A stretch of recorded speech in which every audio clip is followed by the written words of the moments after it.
नमस्कार मित्रांनो, रामकृष्ण हरी. आपण या ठिकाणी पळशी गावामध्ये आलेलो आहे. विश्वतेजच्या घरी गेलो होतो पहिल्यांदा स्टार्टिंगला. मी आणि ज्ञानराज दोघं जण आलेलो आहे. आणि विश्वतेजच्या घरी गेल्यानंतर ऋषिकेश आमचा कॉलेजचा मित्र आहे, जेवढक मित्र. आता आम्ही त्याच्यासोबत मंदिर बघण्यासाठी जाणार आहोत. तर या ठिकाणी विश्वतेजला बोलू आपण, मंदिर कसं आहे वगैरे काय तो सांगेल तुम्हाला. मित्रांनो, हा आहे राज लिंबाळकर, माझ्या मागे माझा जेवढक मित्र. मोहरा आहे विश्वतेज जाधव. मित्रांनो, आता आपण सध्या पळशी गावामध्ये आहे आणि या ठिकाणून आपण रामेश्वर मंदिर बघायला चाललेलो आहे. तर आपण विश्वतेजला विचारू की रामेश्वर मंदिर कसं आहे किंवा काय आहे. मंदिराबद्दल थोडक्यात माहिती आपण या ठिकाणून जाणून घेणार आहोत विश्वतेजकडून. तर विश्वतेज, मी तुला विनंती करतो, मंदिराबद्दल थोडक्यात माहिती सांग. संतोष, आमच्या पळशी गावातलं रामेश्वर मंदिर हे रामेश्वर मंदिर अत्यंत पौराणिक रामेश्वर मंदिर आहे. खूप जुनं मंदिर आहे, परंतु त्या मंदिराला त्या ठिकाणी पुरातन मंदिर असल्यामुळं त्या मंदिराला रंगरूप देऊन ते मंदिर सजवण्यात आले. परंतु ते मंदिर अजूनही कित्येक वर्षानंतर ते मंदिर सुस्थितीत आहे. ही खऱ्या अर्थानं आमच्या पळशीकरांसाठी एक अभिमानाची गोष्ट आहे की आमच्या पळशी गावामध्ये हा सांस्कृतिक वारसा आमच्या पळशीतील सर्व नागरिकांनी त्या ठिकाणी जपून ठेवला. आणि आमच्या रामेश्वर मंदिरामध्ये जर त्या वर्षी त्या ठिकाणी विविध लोक आमच्या गावातील नागरिक त्या ठिकाणी पूर्वीच्या काळी जसं राम वनवासाला गेला होता तसंच आमच्या पळशी गावातील काही लोक त्या ठिकाणी मंदिर रामेश्वर मंदिरातील लोक त्या ठिकाणी गावातील लोक बाहेर फिरायला जातात, म्हणजे वनवासाला जातात. अशी या मंदिराची आमची आख्यायिका. धन्यवाद विश्वतेज, तू देवळाबद्दल प्रचंड प्रमाणात माहिती सांगितलेली आहे. आता वास्तवात नेमकं मंदिर कसं आहे किंवा काय आहे ते आपण तिथं गेल्यानंतर आपल्याला समजेल आणि आपण जाऊन प्रत्यक्षात बघणारच आहोत आणि त्या ठिकाणच्या वातावरणाचा सुद्धा अनुभव घेणार आहोत, आस्वाद घेणार आहोत. तर तोपर्यंत बघत राहा, जाऊ नका कुठे. तर चला. लम्हों में ये भीगा भीगा सा छाया नशा है जो पी ले जरा.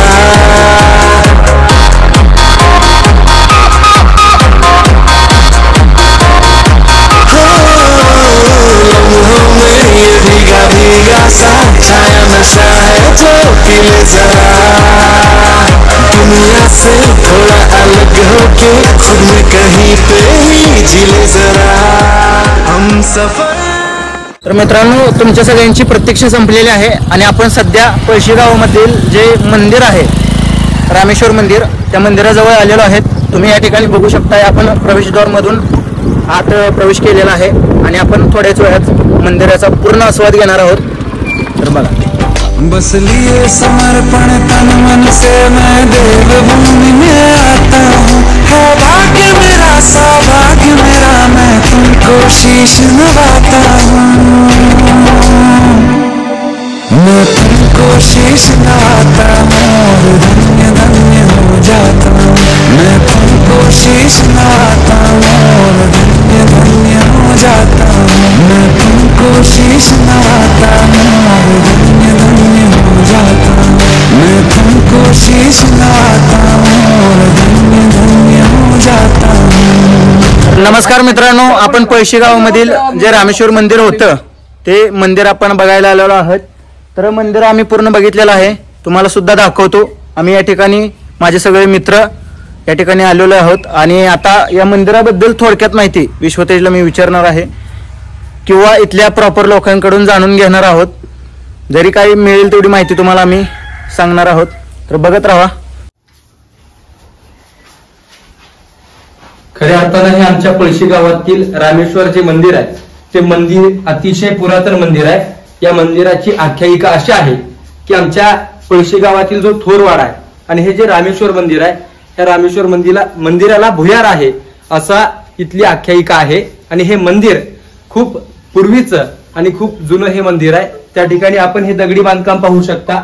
हे दगडी बांधकाम अतिशय जुन्या काळातील दगडी बांधकाम आहे आणि त्यामुळं हे आमच्या पळशी गावातील रामेश्वर मंदिर इथली आमच्या सांस्कृतिक वारसा म्हणजे हे पळशी गावातील रामेश्वर मंदिर आहे, याचा आम्हाला अभिमान आहे. तर मित्रांनो, मंदिरात दर्शन झाल्यानंतर आम्ही गावामध्ये चाललेलो आहे आणि तुम्ही बघितलं असेल मंदिर किती जुनं आहे किंवा किती जुन्या पद्धतीचं आहे. जुने बांधकाम आहे किंवा दगडी बांधकाम असेल, त्या बांधकामाच्या माध्यमातून मंदिर हे अतिशय आकर्षक दिसत आहे. आणि मंदिर बघितल्यानंतर खरंच खूप मनाला प्रसन्नता आली आणि मंदिर बघण्यासाठी पळशी गावामध्ये सोमवारी प्रचंड प्रमाणात गर्दी असते त्या ठिकाणी. मित्रांनो, अख्ख्या कॉलेजमध्ये ज्या मित्रानं 2 वर्ष आम्हाला मास्क घातलेला होता, तोंड चेहरा कधीच दाखवला नव्हता, त्याच्या मित्राचा चेहरा आज आम्ही तुम्हाला दाखवणार आहोत. रविराज सावंत. तर बघू शकता तुम्ही या ठिकाणी, तुम्ही त्याचा चेहरा बघू शकता. 2 वर्ष मास्क लावत होता, कधी मास्क काढला नाही कॉलेजमध्ये. आता तुम्ही त्याला बघून घ्या नीट. आता त्याकडे आलेलो आहोत, तर जाणून घेऊ ते काय चाललेलं आहे काय नाही. ऍडमिशन टाकला आहे शाळेला, मित्र पण लांब गेले आहेत. आता कुठे गेले आहेत?